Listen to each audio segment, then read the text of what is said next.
This number one mistake is ruining your footage and you don't even realize it.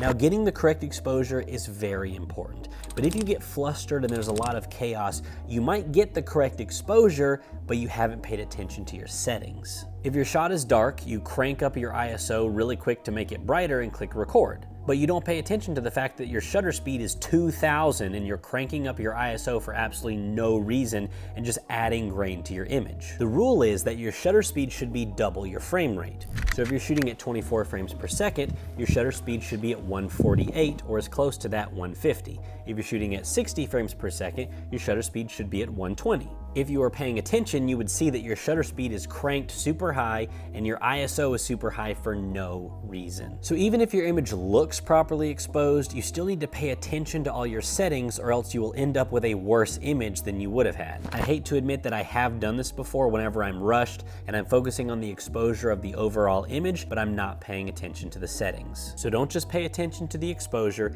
pay attention to all of your settings.